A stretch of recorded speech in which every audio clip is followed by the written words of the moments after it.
오늘 십자가의 목격자의 삶 네 번째 시간으로 엘리 엘리 라마 사박다니, 예수님께서 십자가 위에서 하신 7마디 말씀 가운데 네 번째 말씀인 엘리 엘리 라마 사박다니, 이 말씀을 가지고 함께 상고하며 은혜를 나누고자 합니다. 이 말씀의 뜻은 오늘 성경에 기록된 것처럼 나의 하나님, 나의 하나님 어찌하여 나를 버리셨나이까, 이런 의미라고 말씀하고 있습니다.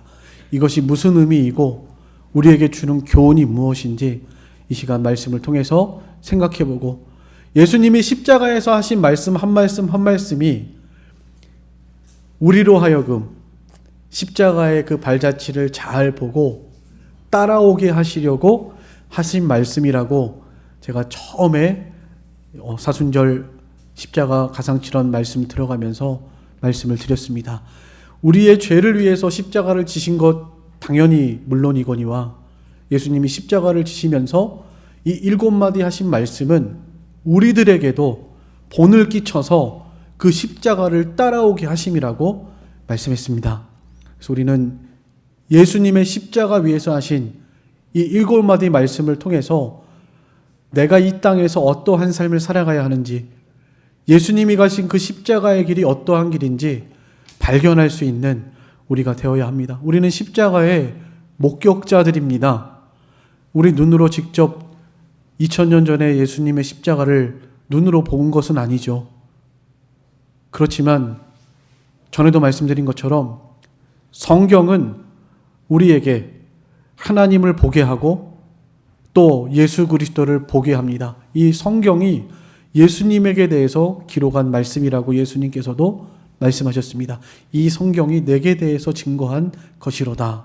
구약 성경은 오실 예수 그리스도를 바라보게 하고, 신약 성경은 예수님을 본받아 살아가게 하는 이 말씀이 예수님이 우리의 표대고 우리가 이 땅을 살아가는 동안에 따라가야 할 목표인 것을 분명하게 말씀하고 있습니다. 그래서 성경을 통해서 우리는 성경이 하나님의 말씀이고 하나님의 성령의 감동으로 기록된 하나님의 말씀이고, 이 말씀은 진실로 참된 하나님의 말씀일 뿐만 아니라 한 말씀도 거짓된 것이 없고 1.1핵도 땅에 떨어지지 아니하고 그대로 이루어지는 하나님의 말씀이라고 성경은 우리에게 증거하고 있습니다. 그래서 하나님의 말씀에 기록된 것을 통해서 우리는 예수님이 십자가에 못 박히셨구나, 예수님이 십자가에 못 박히신 것은 우리의 죄 때문이고, 또 예수님이 십자가에 못 박히실 때 7마디 이렇게 말씀을 하셨구나, 우리는 직접 눈으로 보진 않았지만 말씀을 통해서 직접 눈으로 본 것보다도 더 확실하게 예수님이 십자가에서 이렇게 말씀하셨다라는 것을 우리는 너무나도 생생하고 정확하게 그렇게 증거로 말씀에 기록해서 증거로 남아서 우리는 그것을 보고 믿고 십자가의 목격자로서 직접 눈으로 본 것처럼 정말 주님의 십자가를 목격한 자로서 주님의 십자가를 잘 보고 따라가는 이런 삶을 살아가야 한다고 말씀을 드렸습니다. 첫 번째 하신 말씀은 용서의 말씀이셨죠. 저들의 죄를 사해 주옵소서. 자기를 십자가에 못 박은 자들, 조롱하며 멸시하며 침뱉고 가시면류관을 씌우고 채찍을 때리고 십자가에 못 박은 그런 자들을 향해서 너가 참으로 구주라면, 하나님의 아들이라면 십자가에서 한번 내려와 봐라. 그러면 우리가 믿겠다. 이렇게 예수님을 조롱하고 멸시하던 그들을 향해서 아버지여 저들의 죄를 사해 주옵소서, 이렇게 기도하셨습니다. 이것은 예수님이 보이신 사랑과 용서의 기도이시고 우리로 하여금 따라오게 하는 예수님의 십자가의 본입니다. 그래서 우리도 예수님의 십자가를 잘 보고 따라가되, 특별히 원수를 사랑하고 내 마음에 용서하지 못하는 사람, 미워하는 사람이 있다면 회개하고, 예수님이 나 같은 죄인도 용서하셨는데, 나를 위해서 십자가를 지셨는데 내가 이 세상에서 용서하지 못하는 것은, 이것은 하나님 앞에 너무나도 죄송스러운 일이고 옳지 않은 일이다. 내가 지금까지는 미워했더라도, 용서하지 못했더라도 예수님이 나를 사랑하시고 용서하시는 것을 보면서 나가 그 사람을 미워하지 말자, 용서하자. 더 나아가서 사랑하는 마음을 가지자. 그리고 그 영혼을 위해서 기도해 주자. 강도와 같은 우리들이죠. 예수님이 두 번째 하신 말씀이 강도에게, 행악자에게 오늘 네가 나와 함께 낙원에 있으리라 하셨습니다. 그의 삶을 보면 너무나 형편없고 천국에 갈 만한 아무런 자격이 없는 사람입니다. 우리도 마찬가지죠. 우리가 무슨 행위로, 우리의 선함으로, 우리의 공로로 구원받은 것이 아닌 것처럼 그 죄인도 죽을 죄인이었고, 우리가 생각할 때도 너무나 천국에 갈 만한 정말 자격이 없는 자라고 생각이 되는 행악자, 강도였는데 그가 그 십자가에서 자기 죄를 고백했죠. 나는 마땅히 십자가를 처형을 당할 만한 죄를 지은 자입니다. 그러나 하나님의 아들, 하나님을 두려워하면서 하나님의 아들 당신, 주님은 이렇게 우리처럼 십자가에 죽으실 분이 아닌데 이렇게 죽으시는 것을 보니까 하나님이 다시 살리실 것이고 당신의 나라에 가실 때 나를 좀 생각이나 좀 해주세요. 자기 자신이 얼마나 죄인인 걸 알기 때문에 구원해 주세요 이런 말도 못하고요. 그냥 좀 생각 좀 해달라고 그렇게 부탁을 했지만 예수님께서는 그의 믿음을 보시고 죄를 고백하고 회개하고 예수님을 하나님의 아들로 믿고 주님이라고 고백하고 그의 나라를 사모하는 이런 믿음을 보시고 이 행악자에게 진실로 내게 이르노니 오늘 내가 나와 함께 낙원에 있으리라, 낙원을 선포하셨죠. 우리도 예수님과 같은 이런 천국 복음을 선포하는 자들이 되어야 합니다. 아무리 미운 사람이라도, 여러분 살다 보면 미운 사람 있죠. 그 대상이 누구가 될지는 모르겠지만 가까운 사람 중에서도 미운 마음이 들고, 다른 사람은 천국 다 예수 믿을 것 같은데 저 사람은 예수 안 믿을 것 같아 하는 사람, 그런 사람이 있을지라도 그 사람에게라도 복음을 전해야 하는 것입니다. 하나님의 택한 백성이면 예수님 십자가에 못 박히실 때 강도가 회개하고 주께로 돌아온 것처럼 아무리 흉악한 사람이라도 주님이 은혜 베풀어 주시면 회개하고 돌아올 수 있다라는 믿음을 가지고 우리가 아무리 미운 사람이라도 미워하지 말고 그 영혼을 불쌍히 여기면서 그 영혼을 위해서 기도하고 또 천국 복음을 전할 수 있는 이런 사람이 되셔야 합니다. 여러분 세상에서는 진짜 신기한 일이 많습니다. 다른 사람 몰라도 저 사람 예수 안 믿을 것 같은데 그 사람이 예수 믿고 주께로 돌아오는 일들이 정말 많습니다. 너무나 완악하고 교만해서 절대로 자기가 죄인이라고 천국을 믿을 것 같지 않은 사람도 죽을 때 되니까 마음이 약해져서 천국을 소망하고 자기가 죄인인 것을 고백하고 회개하고 예수를 믿고 천국에 가고 싶다고 소망을 가지고 이런 분들이 제 주변에서도 종종 봐왔습니다. 우리가 우리 마음을 좁혀서 좁은 마음으로 다른 사람을 편익견을 가지고 바라보지 마시고 저 사람도 하나님이 은혜 주시면 구원받을 수 있는 하나님의 자녀, 하나님의 사랑받은 하나님의 백성이다. 이렇게 여기시면서 늘 다른 사람들에게 사랑으로 긍휼의 마음을 가지고 복음을 전할 수 있는, 천국 복음을 선포할 수 있는 여러분들이 되시기를 간절히 소망합니다. 그리고 세 번째 하신 말씀이 어머니를 부탁하신 거죠. 여자여 보소서 아들이니이다. 지난주에 말씀드린 것처럼 어머니라고 하지 않고 여자라고 한 것은 구속사적인 의미가 강하다고 말씀드렸습니다. 창세기 3장 15절에 최초의 원시복음이라고 말씀을 드렸죠. 여자의 후손, 거기 나옵니다. 그 여자의 후손, 하나님의 아들 그리스도께서 여자의 후손, 그러니까 죄 없이 아담의 원죄를 가지고 태어날 것이 아니라 성령으로 여자의 몸을 통해서 태어날 하나님의 아들을 상징하는 표현입니다.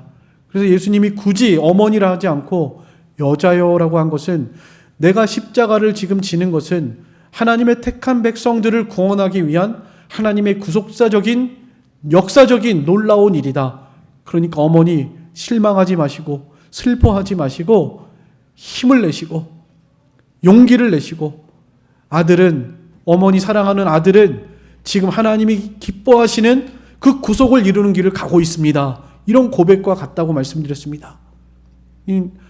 교회를 향한 하나님의 부르심 그리고 그 어머니를 사도 요한에게 맡기신 것은 사도 요한이 예수님의 사랑을 받은 자였고 예수님의 사랑을 가장 잘 아는 자였고 그리고 그에게 교회를 맡기신 것이다 라고 말씀을 드렸습니다.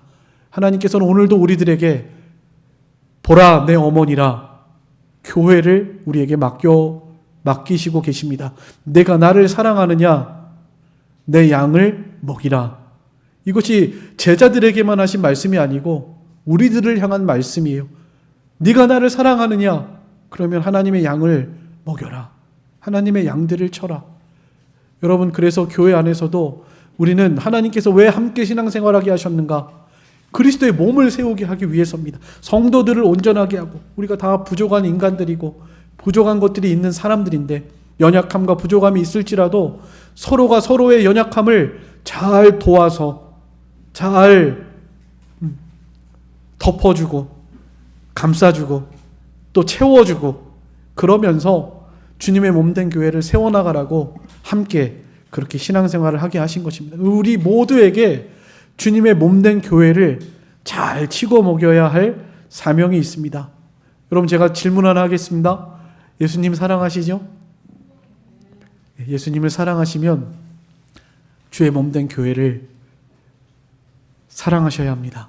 그것이 주님이 우리에게 원하시는 것이고 내 어머니라 이렇게 사도 요한에게 부탁하신 것처럼 우리들에게 부탁하시는 말씀이라는 것을 꼭 기억하셨으면 좋겠습니다. 그래서 사도 요한이 즉시로 어머니를 그때부터 자기 집에 모시고 어머니를 잘 섬겼다고 그랬습니다. 오늘은 이제 네 번째 하신 말씀입니다. 엘리 엘리 라마 사박다니. 굳이 히브리어 아람어로 기록을 했습니다. 엘리 엘리는 히브리어고 라마 사박다니는 아람어인데 이것을 보통 성경에 히브리 원어를 그대로 기록한 것이 거의 없습니다. 그런데 마태복음을 기록한 마태나 마가복음을 기록한 마가나 다 동일하게 엘리 엘리 라마 사박단이라고 기록을 하고 있습니다. 이것은 예수님이 십자가에서 하신 이 음성이 너무나도 강렬했기 때문에 굳이 원어로 이렇게 기록을 해놓은 것이고 그 뒤에 이렇게 해석을 달아놓은 것입니다. 이 말씀이 예수님께서 십자가 위에서 하신 네 번째 말씀입니다. 엘리 엘리 라마 사박다니. 크게 소리를 질렀다. 큰 소리로 하신 말씀이에요. 모든 사람이 들리도록 그 주변에 있던 예수님의 십자가를 구경하던 발밑에 있던 모든 사람들이 다 들을 수 있도록 엘리 엘리 라마 사박다니 하면서 아주 큰 소리로 외치신 예수님의 부르짖음 간구였다라는 것을 우리는 꼭 기억하셨으면 좋겠습니다. 예수님이 십자가에 못 박히신 시간은 마가복음 15장 25절에 있는 말씀처럼 제3시, 이 제3시, 우리 제3시라고 할 때 우리나라 시간을 6시간을 더하셔야 합니다. 그 나라하고 우리나라하고 시간이 6시간 차이가 나요. 제3시라고 할 때 우리나라 시간으로 하면 이렇게 계산을 하면 오전 9시라고 할 수가 있습니다. 오전 9시부터 십자가에 못 박히셔서 이 세 마디 하신 것입니다. 첫 번째, 두 번째, 세 번째 마디 말씀을 하신 것입니다. 그리고 이제 오늘 여기 본문에 보니까 제6시로부터 어둠이 온 땅에 어둠이 임하여 제9시까지 계속되었다. 오전 12시 정오입니다. 정오. 가장 햇빛이 쨍쨍하게 비쳐야 할 정오부터 3시까지, 오후 3시까지. 그때 해가 없었다. 또 마가복음에서는 해가 빛을 잃었다, 이런 표현들이 있습니다. 해가 빛을 잃어서 온 땅에 어두움이 임했다. 3시간 동안에. 그리고 예수님이 그 3시간 동안에 아무 말씀 없으셨고, 그리고 제9시, 그러니까 오후 3시쯤 이제 운명하실 때, 오후 3시에 운명하시는데요. 그 운명하시기에 앞서서 마지막 4번째, 5번째, 6번째, 7번째 이 말씀을 몰아서 하시는 건데, 그 첫 번째 말씀이 바로 엘리 엘리 라마 사박다니, 나의 하나님 나의 하나님 어찌하여 나를 버리셨나이까 하는 말씀입니다. 먼저 제6시로부터 지금 제9시까지 3시간 동안 온 땅에 어두움이 임했다, 이렇게 기록하고 있습니다. 가장 햇빛이 쨍쨍하게 비춰야 할, 가장 뜨겁게 비춰야 할 시간에 해가 빛을 잃어버리고 캄캄하게 어둠이 임했다, 이렇게 말하고 있습니다. 이것은 성경 여러 군데에서 증언한 것처럼 하나님의 심판과 진노를 표시하는 표현입니다. 하나님께서 하나님의 백성들에게 진노하시고 심판하시겠다라고 말씀하시면서 이런 징조들이 있을 것이라고 말씀한 성경 구절들이 많이 있는데요. 그 중에 아모스 8장 9절 말씀 한번 읽어보겠습니다. 아모스 8장 9절입니다. 같이 읽겠습니다. 시작. 주 여호와의 말씀이니라. 그날에 내가 해를 대낮에 지게 하여 백주의 땅을 캄캄하게 하며, 이게 징조입니다. 징조. 하나님이 진노하시고 심판하시겠다는 징조로 해가 빛을 잃어버리고 대낮에 지게 하겠다, 백주의 땅을 캄캄하게 하겠다라는 성경 구절이 여기뿐만 아니라 몇 군데 더 기록되어 있습니다. 구약 성경에. 이 말씀의 예언대로 예수님이 십자가에 달리셨을 때 하나님의 심판과 진노의 표현으로서, 그 증거로서 땅이 어두워졌다라는 것을 말하고 있는 것입니다. 하나님의 아들 예수 그리스도를 십자가에 못 박은 죄인들을 향한 하나님의 심판과 진노입니다. 얼마나 하나님께서 진노하셨겠어요. 구원하려고 보낸 하나님의 아들 그리스도를 세상이 캄캄해서 어둠 가운데에서 그 빛을 알아보지 못하고 십자가에 못 박은 이런 너무나도 엄청난 일을 저지르고 말았으니, 하나님이 보실 때 이 백성들, 인류를, 인간을 향한 하나님의 심판과 진노가 얼마나 크다라는 것을 보여주기 위해서 이렇게 보이신 징조일 뿐만 아니라, 또 한 가지는 하나님께서 메시아를 버리신 증거로서 이렇게 빛을 잃어버리고 캄캄해지는 이런 하나님의 직접적인 간섭에 의해서 이루어진 일이라는 것을 우리에게 분명하게 나타낸 것입니다. 우연히 어두워진 것이 아니고요. 하나님이 이 일을 통해서 분명한 메시지를 주는 것입니다. 하나님의 심판과 진노, 그리고 하나님의 아들을, 그 죄악의 심판과 진노를 받을 백성들을 향해서, 백성들을 위해서 하나님의 아들을 버리신 이 사건이었다라는 것을 우리에게 암시하고 있는, 증거하고 있는 예표로서 땅이 3시간 동안에 어둡고 캄캄하도록 하셨습니다.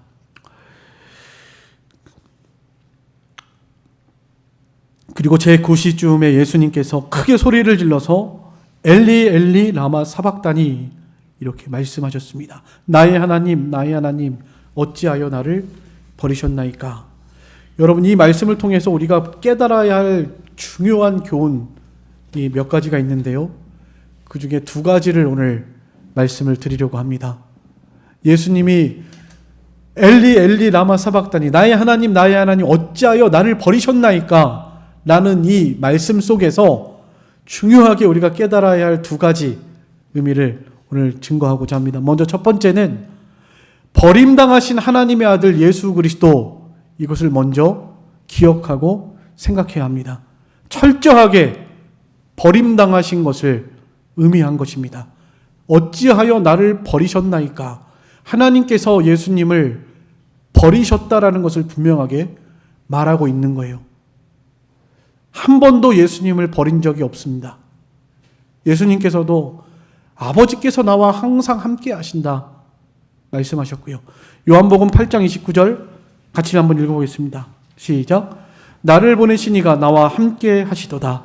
나는 항상 그가 기뻐하시는 일을 행함으로 나를 혼자 두지 아니하셨다.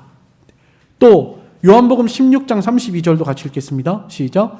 보라, 너희가 다 각각 제 곳으로 흩어지고 나를 혼자 둘 때가 오나니 벌써 왔도다. 그러나 내가 혼자 있는 것이 아니라 아버지께서 나와 함께 계시느니라. 예수님이 십자가를 지면서 지시기 앞두고 그 마가의 다락방에서 최후의 만찬과 성찬 예식을 하시면서 제자들에게 말씀하실 때 너희들이 다 나를 버리고 떠날 것이다. 그러나 내가 혼자 있는 것이 아니라 아버지께서 나와 함께 계실 것이다. 늘 하나님이 함께 계셨고 늘 하나님과 하나이셨고 세상이 다 버려도 하나님이 나를 버리지 않는다는 이 말씀이 예수님에게는 가장 큰 위로와 소망이. 여러분, 우리가 이 세상 살면서요, 힘들고 어려운 일들 각자가 다 다르겠지만 많이 만납니다. 공부하는 학생들도 시험을 잘 못 보고 원하는 대학에 들어가지 못하고 그렇게 수고하고 공부했는데도 제대로 성적이 나오지 않아서 내 마음대로 되지 않고, 또 직장을 구하는데 직장도 제대로 구해지지 않고, 결혼을 했는데 결혼 생활이 내 마음 같지 않고 버림당하기도 하고, 직장에서 여러 가지 일들 당하면서 속상하고 마음 아프고, 이런 일들 우리가 살면서 얼마나 많이 힘들고 아픈 일들을 당합니까? 그러함에도 불구하고 우리 예수 믿는 성도들이 소망을 가지고 위로를 받고 힘을 얻을 수 있는 것은 그래도 하나님이 나를 사랑하시고 나를 버리지 않으시고 나와 함께 하시고 모든 것을 합력해서 선을 이루시는 살아계신 하나님, 나를 인도하시는 하나님, 그 하나님이 계시기 때문에, 하나님이 나와 함께 하시기 때문에 소망이 생기고 어떠한 어려움과 고난 속에서도 견딜 힘이 나오고, 자꾸만 소망이 솟고 그러는 거 아니에요. 우리가 살면서 많이 경험하는 일들입니다. 하나님이 나를 사랑하신다. 하나님이 그래도 나와 함께 하시고 버리지 않으시고 나를 인도하고 계신다. 모든 일을 합력해서 선을 이루시는 하나님이다. 이 믿음 때문에 우리가 살잖아요. 그런데 지금 한 번도 버리지 않았던, 한 번도 하나님이 예수님을 떠나지 않았던, 그래서 소망이 되고 위로가 되고 겟세마네 동산에서도 아버지여 이 잔을 내게서 옮기시옵소서 할 수만 있으면, 그러나 내 원대로 마옵시고 아버지 원대로 되기를 원하네. 얼마나 고통스럽고 이 십자가의 무게가 얼마나 정말 힘들 거를 아셨기 때문에 할 수만 있으면 이 고통을 좀 덜어주십시오. 하지만 그 고통을 다 받는 것이 아버지의 뜻이라면 아버지 원대로 되기를 원하나이다 할 때에도 천사가 와서 그를 도왔다고 그랬습니다. 하나님이 천사를 보내서 그를 위로해 주시고 어루만져 주시고 하나님의 아들을 지켜주시고 그 마음을 붙들어 주시고, 그래서 거기서부터 힘이 나오고 능력이 솟아나고 막 이런 소망이 솟아나고, 그러면서 모든 어려움과 우리와 똑같이 고난을 당하셨지만 죄를 범치 않으시고 그렇게 이기시고 승리하셨던 것이라고 성경에서 증거하고 있습니다. 그런데 지금 여기 예수님이 십자가에 달리신 가장 예수님의 고난이 절정에 이르렀을 때, 이제 곧 죽음의 그 그늘이, 사망의 그늘이 가리워서 죽어가는 그 고통 가운데 있을 때, 그 순간에 하나님께서 예수님을 버리신 장면입니다. 지금까지 한 번도 예수님의 삶 속에서도 경험한 적이 없는 하나님의 버리심, 철저하게 하나님과의 단절, 하나님께서 버리셨다라는 이런 표현을 분명하게 우리에게 말씀하고 있는 것입니다. 예수님에게도 한 번도 경험하지 못한 일이고요. 이 일은 사실은 우리가 세세 무궁토록 지옥의 고통을 받아야 하는 그 고통보다도 예수님과 하나님과의 단절은 그보다도 훨씬 더 큰, 훨씬 더 중한 고통이었다라는 것을 우리는 꼭 기억하셨으면 좋겠습니다. 우리도 사실 하나님이 나를 버렸다라고 생각하면 무슨 소망으로 살겠어요, 사실. 그래도 하나님이 나와 함께 하시고 나를 지켜주시고 하나님이 나를 버리지 않으시고 나를 인도하고 계신다라는 이것이 얼마나 우리에게 힘과 소망이 됩니까? 그런데 하나님이 만약에 나를 버리셨다, 그렇게 생각하면 살 수 없죠. 살 수 없습니다. 우리 믿는 성도라면 하나님이 만약에 버리셨다, 그러면 이 세상을 더 이상 살아갈 힘이 아마 생기지 않을 것 같습니다.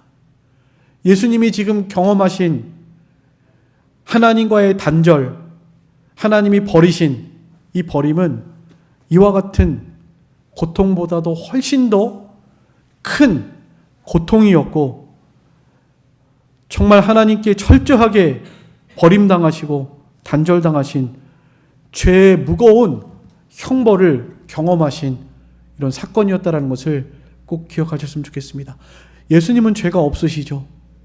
그래서 한 번도 하나님과 끊어진 적이 없으십니다. 그런데 왜 하나님께서 예수님을 버리셨을까요?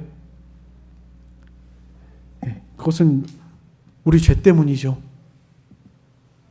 우리 죄 때문에 예수님이 우리 죄를 대신 십자가에서 모든 형벌을 당하셔야 하니까, 그래야 우리의 모든 죄가 십자가의 전가가 되니까 우리가 받아야 할 그 고통과 형벌을 담당하게 하시려고 예수님을 십자가에서 하나님께서 철저하게 버리신 사건입니다.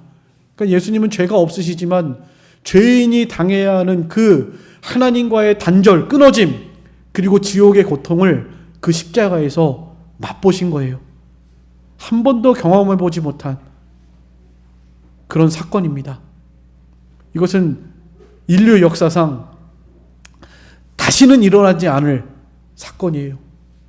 우리는 죽으면 영원히 지옥 형벌을 받는 사건은 앞으로도 계속 일어날 사건이죠. 그렇지만 모든 인류가 세세 무궁토록 지옥의 고통을 당하는 것보다 더 큰 고통이 바로 예수님과 하나님과의 단절되는 이 사건이었다라는 것, 여러분 이것이 얼마나 큰 일이었다는 것을 다시 한번 기억하는 그런 시간이 되셨으면 좋겠습니다.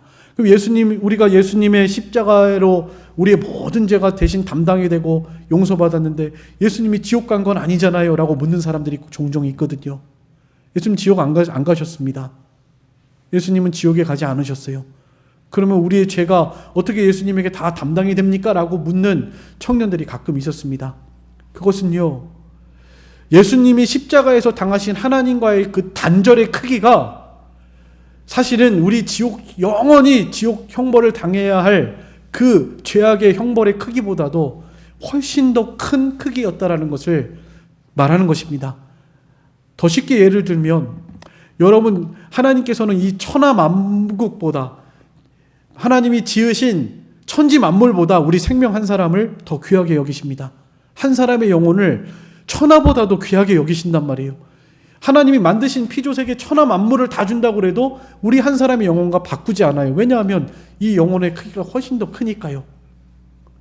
그런데 우리 모든 택한 백성들의 영혼의 크기보다 더 큰 영혼의 크기를 가지신 분이 바로 하나님의 아들 예수 그리스도시죠. 우리는 피조물이고 하나님의 아들은 창조주. 그 크기를 비교하면 비교가 되지 않을 만큼 우리 모든 인류의 영혼을 다 죽어도 예수님의 영혼을 살 수 없죠. 그만큼 큰 값어치가 있다. 그래서 예수님의 십자가의 죽음 하나로 우리 모든 영혼의 그 죽음을 담당할 충분한 값어치가 있는 크기다. 제가 여러 번 말씀드렸습니다. 마찬가지로 우리 죄인들이 지옥에서 영원히 당해야 할 지옥 고통의 형벌보다도 더 큰 값어치가 있는 형벌은 하나님과 예수님과의 단절된 지옥 고통을 맛보신, 죄인들만 맛볼 수 있는 그 고통을 예수님이 직접 겪으신 이 사건이야말로 우리가 세세 무궁토록 지옥 고통을 당하는 고통보다도 훨씬 큰 값어치가 있는 형벌이었다라는 것을 여러분 꼭 기억하셨으면 좋겠습니다. 있을 수 없는 일이 일어난 거예요. 어떻게 하나님과 예수님이 분리가 돼요? 창세 이래로 그랬던 적이 없고요. 지금도 하나님은 하나시고 한 분이시고 영원토록 함께 계시고 하나이신 분이십니다. 그런데 여기 십자가상에서 하나님이 하나님의 아들 그리스도를 버리셨다라는 이 사건은 이건 정말 실로 엄청난 일이에요. 왜 이렇게 버림당하셨는가? 왜 하나님과 단절이 되셨는가?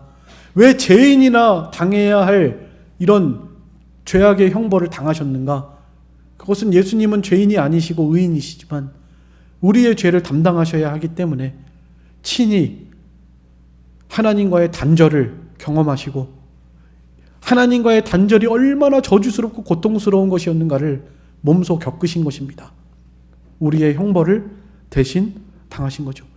그래서 그 순간이 지옥 고통과 같은 순간입니다. 예수님에게 있어서는 평생 경험해보지 못한 지옥 고통을 당하시는 순간입니다. 이것이 우리의 죄에 대한 무서운 형벌, 주님이 나를 대신해서 저주와 형벌을 당하신 그 순간이었다라는 것을 꼭 기억하셨으면 좋겠습니다. 그만큼 저주스럽고 고통스러운 십자가에 달리신 예수 그리스도를 나타낸 것입니다. 나의 하나님, 나의 하나님, 어찌하여 나를 버리셨나이까? 예수님의 정말 강렬한 부르짖음이셨고 어떻게 아들을 버리실 수가 있습니까? 라고 하는 이런 놀라움의 표현이었다라는 것을 우리는 꼭 기억해야 합니다. 갈라디아서 3장 13절 한번 같이 읽어보겠습니다. 갈라디아서 3장 13절입니다. 다 같이 읽겠습니다. 시작.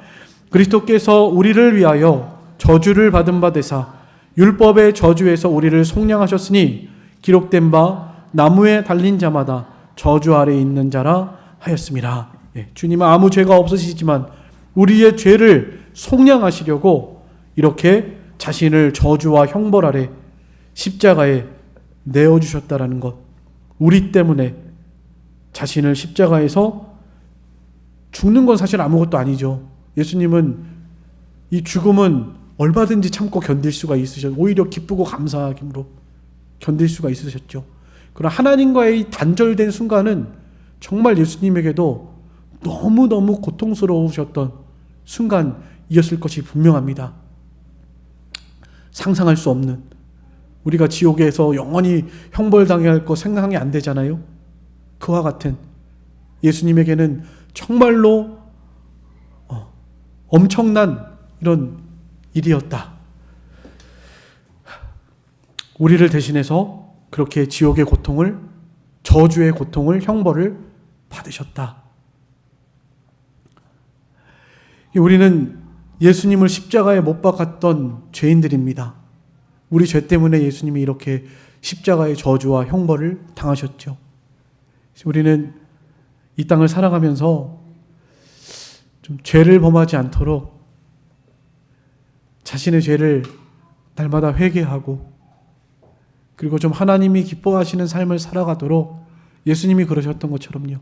내가 항상 그를 기쁘시게 함으로 그가 나를 혼자 두지 아니하셨다 하신 것처럼 우리가 믿음으로 살면서 하나님을 기쁘시게 하는 이런 삶을 살아가는 것이 예수님의 이 십자가와 저주와 고통에 엘리 엘리 라마 사박다니의 음성을 들은 우리들의 십자가의 목격자로서 다시는 죄를 범치 아니하도록 또 죄를 미워하고 죄 짓지 않도록 그렇게 살아가시는 저희들의 신앙이 되기를 간절히 소망합니다. 뿐만 아니라 주님은 우리에게 간절히 기대하고 원하시는 것이 한 가지 더 있습니다. 고린도후서 5장 20절 말씀 찾아보겠습니다. 고린도후서 5장 20절입니다. 21절 두 절 다 같이 읽겠습니다. 시작. 그러므로 우리가 그리스도를 대신하여 사신이 되어 하나님이 우리를 통하여 너희를 권면하신 것 같이 그리스도를 대신하여 간청하노니 너희는 하나님과 화목하라. 하나님이 죄를 알지도 못하신 이를 우리를 대신하여 죄로 삼으신 것은 우리로 하여금 그 안에서 하나님의 의가 되게 하려 하심이라. 하나님께서 하나님의 아들 예수 그리스도를 우리를 대신해서 십자가에 죽게 한 것은 그런 의미예요.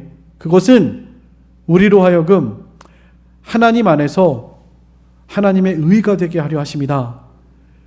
그리스도를 대신하여 사신이 되어 하나님이 우리를 통해서 권고하시는 것처럼 너희들에게 관청하노니 하나님과 화목하라, 이렇게 말씀하고 있습니다. 항상 우리는 이 말씀을 우리 가슴속에 새겨서 그리스도의 사신이라는 것을 꼭 기억하면서 살아갔으면 좋겠습니다. 예수님의 남은 고난을 우리 몸된 육체에 채워나가라고 말씀하고 있죠. 예수님께서 우리에게 부탁하신 겁니다. 교회를 위해서 너희 몸을 들여서 희생해라. 너희는 그리스도의 사신이다. 하나님과 화목하고 하나님의 의를 위해서 살아가도록 해라. 이것이 예수님을 대신해서 지금 사도 바울이 고린도 교회에 부탁하고 있는 말씀이고 우리들에게 부탁하고 있는 말씀이에요. 우리는 내가 예수 그리스도의 사신이라는 것, 나를 위해서 십자가를 빗박히신 주님이 나에게 이렇게 부탁하고 계신다는 것, 이것을 꼭 기억하시면서 죄를 짓고 살아가지 않을 뿐만 아니라 적극적으로 의를 행하고 그리스도의 사신으로서 하나님의 나라와 의를 위해서 희생하고 헌신하며 예수 그리스도의 십자가의 발자취를 따라가는 그런 우리들의 신앙생활이 되시기를 간절히 소망합니다. 주님이 나를 위해서 자신을 드리신 것처럼 우리들도 주님을 위해서 자신을 드릴 수 있는 이런 성도들이 되셨으면 좋겠습니다. 제가 단톡방에 이번 주 찬양 보내드렸는데 찬양만 안 보내드리고 영상도 함께 보내드렸죠. 그 영상 속에 주님을 위해서 순교당한 사람들의 이런 모습들, 그것을 영화로 만들었고 또 순교자의 말들을 기록한 그런 그런 구절들을 기록된 그런 찬양의 영상들을 보내드렸습니다. 우리도 예수님처럼 또 우리 앞서간 신앙의 선진들처럼 그렇게 주님의 발자취를 따라가고 주님을 위해서 희생하고 헌신해 드릴 수 있는 그런 저희들의 신앙이 됐으면 좋겠다. 이 말씀을 묵상하면서 나를 위해서 저주와 고통을 당하신 자기 몸을 들이신 주님을 깊이 묵상하고 우리도 주님을 위해서 우리 자신을 희생해 드릴 수 있는 우리들이 되기라고 그리스도의 사신이라고 간곡하게 우리에게 부탁하고 있다 하는 것을 꼭 기억하셨으면 좋겠습니다. 두 번째입니다. 기도와 찬송으로 자신을 드리신 하나님의 아들 예수 그리스도. 앞에는 첫 번째는 버림당하신 하나님의 아들 그리스도였죠. 버림당하셨지만 예수님께서는 여전히 하나님께 기도하고 찬송으로 자신을 드리고 계신다. 이것이 우리에게 주는 중요한 메시지입니다. 철저히 버림당하시고 하나님과의 단절, 저주와 죄악의 형벌을 당하시면서도 끝까지 하나님을 원망하거나 하나님을 배반하지 않고 나의 하나님, 나의 하나님, 이렇게 하나님을 의지하고 간절히 부르고 있는 간구의 모습을 통해서 우리에게 아주 중요한 것을 깨닫게 합니다. 만약에 예수님이 여기서 하나님을 원망하고 하나님이 예수님을 버린 것처럼 예수님이 하나님을 떠났다면 우리의 구속을 이룰 수 없죠. 그럼 예수님도 똑같이 죄를 범하는 것이고 우리의 구속은 죄 없으신 분이 예수님만이 이루실 수 있는 구속인데 예수님은 죄가 없으셔야죠. 만약에 원망하고 불평하고 하나님을 떠난 거라면 그래서 절규하는 마음으로 원망하는 마음으로 그렇게 부르짖었다면 그것은 우리의 구속을 이룰 수 없는 것입니다. 이 말씀은요, 사실은 하나님을 간절히 신뢰하면서 의뢰하면서 부르짖고 있는 찬송이었다라는 것을 꼭 기억하셨으면 좋겠습니다. 여러분, 이 말씀이 우리 아까 시편 22편 읽으셨죠? 거기에 찬송하셨는데 그 말씀을 예수님이 묵상하면서 부르짖은 것입니다. 그 말씀의 의미가 무엇입니까? 시편 22편 1절로 4절 한번 읽어보겠습니다. 같이 읽겠습니다. 시작. 내 하나님이여, 내 하나님이여, 어찌 나를 버리셨나이까? 어찌 나를 멀리하여 돕지 아니하시오며 내 신음소리를 듣지 아니하시나이까? 내 하나님이여, 내가 낮에도 부르짖고 밤에도 잠잠하지 아니하오나 응답하지 아니하시나이다. 이스라엘의 찬송 중에 계시는 주여, 주는 거룩하시니이다. 우리 조상들이 주께 의뢰하였으므로 그들을 건지셨나이다. 지금 이 찬양을 하고 있는 거예요. 찬송 중에 거하시는 하나님. 지금 내가 이렇게 고통 가운데 주님께 부르짖고 있지만 여전히 주님을 의뢰합니다. 그리고 거룩하신 하나님, 찬송을 받으시기 합당하신 하나님, 내가 주님을 의뢰하니까 주님이 나를 건지실 것을 믿습니다. 이런 찬양의 고백인 것입니다. 이 시편 찬송을 지금 묵상하고 계신 거예요. 여러분, 우리가 아무리 힘들고 어려운 일을 당해도 예수님처럼 원망하거나 낙심하지 마시고요. 살아계시고 나와 함께 하시고, 예수님은 버리셨어도 우리는 버리지 않으시는, 여러분, 다시는 우리는 버리지 않으세요? 그러려고 예수님 버리신 겁니다. 예수님만 버리신 거예요. 우리는 절대 버리지 않습니다. 그러니까 얼마나 소망스럽고, 이것이 우리에게 얼마나 큰 위로가 되고 힘이 되고, 그래서 절망하거나 낙심하지 마시고요. 예수님은 버림당하는 순간에도 그렇게 하나님을 의뢰하시고 찬송하신 것처럼 우리들은 늘 하나님을 찬송하고 의뢰하고 신뢰하며 믿음으로 주님을 바라보고 소망을 가지고 살아가는 우리들이 되셨으면 좋겠습니다. 예수님이 원망하고 이렇게 한 것이 아닙니다. 이사야 53장 7절에도 그가 곤욕을 당하여 괴로울 때에도 그의 입을 열지 아니하였으며 마치 도숫장으로 끌려가는 어린 양과 털 깎는 자 앞에서 잠잠한 양같이 그의 입을 열지 아니하셨다. 또 히브리서 4장 15절에도 우리에게 있는 대제사장은 우리의 연약함을 동정하지 못하실 리가 아니요 모든 일에 우리와 똑같이 시험을 받으신 이로되 죄는 없으시니라 말씀하고 있습니다. 예수님은 참지 못해서 고통스러워서 하나님을 원망하고 그런 나의 하나님 어찌하여 나를 버리셨나이까 그런 의미가 아니고요. 어떻게 하나님, 거룩하신 하나님, 정말 찬송 중에 거하시는 하나님, 어떻게 이 아들을 버리시면서까지 이 구속을 이루십니까? 정말 하나님 너무나도 놀라우시고 하나님의 이 구원의 은혜를 찬송합니다. 그런 의미의 찬송인 거예요. 다윗이 그랬던 것처럼 예수님이 그 성경을 묵상하시면서 하나님이 찬송 중에 거하시고 거룩하신 하나님께서 내가 하나님을 의뢰하오니 나를 구원하시고 하나님의 말씀대로 이 하나님의 백성들의 구속을 이루시고 구원하실 것을 믿습니다. 믿음의 고백이고 찬송의 호소, 큰 소리로 부르짖음, 간구였다라는 것을 꼭 기억하셨으면 좋겠습니다. 이것은 간구와 찬송이다. 원망과 불평이 아니라 간구와 찬송이었다. 이것이 우리에게 주는 너무나도 중요한 교훈입니다. 예수님의 엘리 엘리 라마 사박다니 이 말씀을 통해서 우리가 깨달아야 할 두 가지 제가 말씀을 드렸는데 첫 번째가 무엇이었습니까? 버림당하신 하나님의 아들 예수님, 철저히 버림당하셨습니다.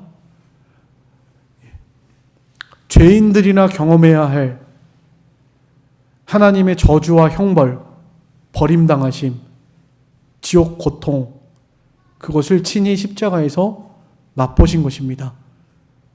누구 때문에요?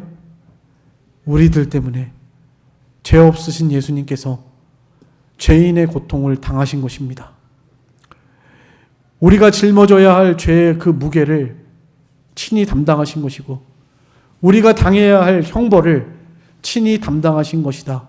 그만큼 십자가의 그 저주와 형벌이 너무나도 고통스럽고 무거운 것이었다 하는 것을 꼭 기억하셨으면 좋겠습니다. 우리가 세세 무궁토록 받아야 하는 지옥의 고통보다도 예수님과 하나님과의 단절의 이 순간은 그보다 훨씬 더 큰 고통의 순간이었다라는 것을 꼭 기억하셨으면 좋겠습니다. 있을 수 없는 일이 일어난 거죠. 불가능한 일, 절대 일어나지 말아야 할 일, 다시는 없을 일. 그래서 예수님의 하나님과의 버리심, 단절의 이 은혜로 우리가 다시는 하나님 앞에 버림당하지 않고 예수 그리스도를 믿고 구원받은 하나님의 자녀들을 끝까지 책임지시고 사랑하시고 천국으로, 구원으로 인도해 주신다. 이 은혜를 기억하고 감사하는 우리가 될 뿐만 아니라 우리도 주님을 위해서 우리 자신을 드리고 희생하고 헌신할 수 있는 이런 삶을 살아가기를 원하신다. 이것을 꼭 기억하셨으면 좋겠습니다. 두 번째는 무엇입니까? 기도와 찬송. 기도와 찬송으로 자신을 드리신 하나님의 아들 예수 그리스도입니다. 이런 최악의 절망과 고통의 순간 속에서도 예수님께서는 원망하지 않으셨습니다. 또 낙심하지 않으셨습니다. 오히려 하나님을 더욱 의뢰하면서 나의 하나님 간절히 하나님을 찾고 부르짖으셨고, 그리고 하나님의 구원하심을 바라보면서 거룩하신 하나님, 찬송 중에 거하시는 하나님을 찬양하고 계셨다. 이것을 우리는 꼭 기억해야 합니다. 여러분, 어떤 일을 만나셔도 세상을 살아가면서 여러 가지 이런 고난과 시험을 당하실 텐데, 지금까지도 그렇게 당하셨고 앞으로도 당하실 텐데, 그런 삶의 순간순간마다 예수님의 이 십자가 위에서 하신 이 말씀을 기억하시면서 이까지 고난, 이거 아무것도 아닌 줄로 여기시면서 그래도 여전히 하나님이 나를 사랑하시고 나와 지금도 함께 하신다. 나를 영원히 버리지 않으신다. 이 말씀을 꼭 붙드셔서 소망을 가지시고 힘을 낼 수 있는, 7번 넘어져도 다시 일어날 수 있는 이 힘과 은혜가 하나님의 말씀에서부터 주어지는 우리들의 신앙이 됐으면 좋겠습니다. 고난이 올 때 우리가 잠깐 근심하게 되지 않을 수는 없다고 성경에서도 말하고 있고, 또 여러 번 넘어진다라고도 말하고 있습니다. 또 저의 삶의 경험을 통해서도 정말 힘들고 어려운 일을 당할 때 저도 넘어졌던 때가 있어요. 넘어져서 낙심하고 절망하고 속상해하고 그랬던 적이 있습니다. 그래도 지금 이렇게 일어나서 다시 하나님이 일으켜 세워주셔서 목사가 되게 하고 이렇게 부족하고 연약한데도 하나님의 일에 쓰임받게 하시는 것은 전적인 하나님의 은혜이죠. 하나님의 은혜라고밖에는 말할 수 없습니다. 하나님께서 우리에게 이렇게 여전히 끝까지 변함없이 은혜 베풀어 주시는 살아계신 아버지인 것을 기억하면서 늘 주님에게 소망을 두고 살아가는 우리들이 됐으면 좋겠습니다. 마지막으로 우리 믿음의 선진들이 했던 신앙의 고백들을 몇 가지 말씀드리고 말씀을 맺으려고 합니다. 여러분, 사도 베드로, 예수님을 3번이나 부인했던 베드로 있죠. 베드로가 네로 황제에 의해서 십자가에 처형이 됐습니다. 그 십자가에 처형이 됐을 때 이런 말을 했다고 그래요. 성경에 기록된 것이 아니고요. 구전으로 인해서 이렇게 고전으로 내려오는 그런 이야기입니다. 자신 같은 존재가 감히 예수 그리스도와 똑같이 죽을 수 없다. 내가 어떻게 주님과 똑같이 죽을 수 있겠냐. 나를 십자가에 거꾸로 매달아 달라. 그래서 거꾸로 십자가에 못 박혀서 십자가에 화형당해서 죽었다라고 순교당했다라고 기록되어 있습니다. 또 사도 요한의 제자 폴리갑이라고 하는 이 목사님은 십자가에 화형을 당했는데, 십자가에 화형을 당하기 전에 이런 말씀을 남겼다고 합니다. 86년 동안 주님은 한 번도 나를 모른다고 하지 않았는데 내가 어떻게 주님을 모른다고 말할 수 있겠소? 이 말을 남기고 십자가에 화형당해서 순교를 당했다고 합니다. 또 가깝게는 우리나라에도 순교자 주기철 목사님이 계시죠. 이 주기철 목사님이 잡혀가는 날 마지막 설교에 성도들에게 이렇게 설교하셨다고 합니다. 나의 사랑하는 교우 여러분, 그리스도의 사람은 살아도 그리스도인답게 살고 죽어도 그리스도인답게 죽어야 합니다. 죽음이 무서워 예수님을 저버리지 맙시다. 불의 꽃과 같이 시들어 떨어지는 목숨을 아끼다가 지옥에 떨어지면 그 안이 두렵습니까?